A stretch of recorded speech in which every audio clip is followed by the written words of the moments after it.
The Zephyrian fleet hung like deadly jewels against the star-speckled void, their crystalline hulls catching the light of distant suns. Admiral Kekstar's flagship, the Sovereign's Wrath, led the formation as they approached the disputed Helios system. For 3 cycles, the Zephyrians had dominated this sector, their advanced plasma weaponry turning enemy vessels into cosmic dust with ruthless efficiency. "Contact on long-range sensors," reported Navigation Officer Velnara, her 4 eyes blinking in sequence as she studied the holographic display. "Unknown vessel approaching from the 3rd moon of Helios Prime." Kekstar's mandibles clicked in amusement. "Probably another Terran smuggler thinking they can slip through our blockade. Lock weapons and prepare to." His words died as the sensor readings flooded their screens. The approaching ship was massive, easily 3 times the size of their largest dreadnought. Its hull was a matte black that seemed to absorb light itself, broken only by the occasional running light that pulsed like a heartbeat. "By the 7 moons," whispered Tactical Officer Zarneth. "What is that thing?"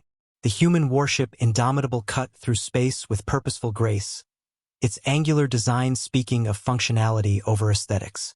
Captain Sarah Chan stood on the bridge, her weathered face illuminated by the tactical displays surrounding her command chair. Behind her, Lieutenant Commander Marcus Torres monitored the enemy fleet's positions. "Zephyrian formation is holding steady, Captain," Torres reported. 15 ships total, including what appears to be their command vessel. Chun nodded grimly.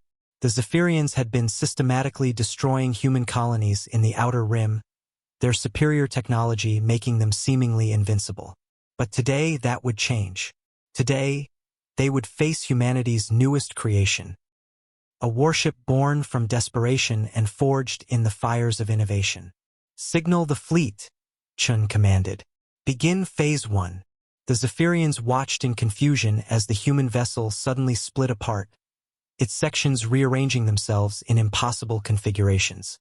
What had been a single massive ship became a swarm of interconnected modules, each bristling with weapons they had never seen before. "Impossible," Kekstar hissed. "Their ships don't have that kind of reconfiguration technology."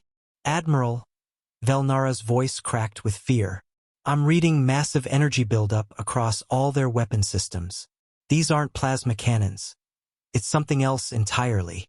The Indomitable's distributed form began to glow with an eerie blue light. Each module had become a node in a vast weapons network, drawing power from humanity's greatest discovery, zero-point energy manipulation. The technology had cost them 5 years and the lives of thousands of scientists, but it had given them something the Zephyrians had never encountered: adaptive firepower. Chun watched as her tactical display showed the enemy fleet beginning to move into attack formation. "Mr. Torres, initiate the Prometheus Protocol." Across the modular ship, reality itself seemed to bend. The zero-point generators created localized distortions in spacetime, turning the very fabric of the universe into a weapon. Beams of twisted space lanced out from the human vessel, and where they struck Zephyrian ships, the crystalline hulls simply ceased to exist, not destroyed, but edited out of reality itself. Admiral Kekstar stared in horror as 3 of his vessels vanished without explosion, without debris, without even a flash of light. One moment they were there, the next they were not. "All ships, evasive maneuvers," he screamed into his communicator. "Focus fire on their central mass." But there was no central mass. The human ship had become a living constellation, its parts dancing through space in patterns that defied conventional tactics.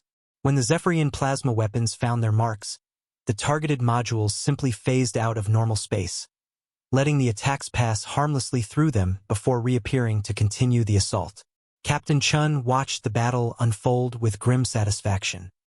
Humanity had spent centuries being the underdog, the species that survived through cunning rather than strength. But desperation had driven them to transcend their limitations. "Captain," Torres called out, his voice filled with awe, "enemy flagship is attempting to withdraw." "Negative," Chen replied coldly. "Today we send a message to every species in this galaxy. Humanity will no longer be prey."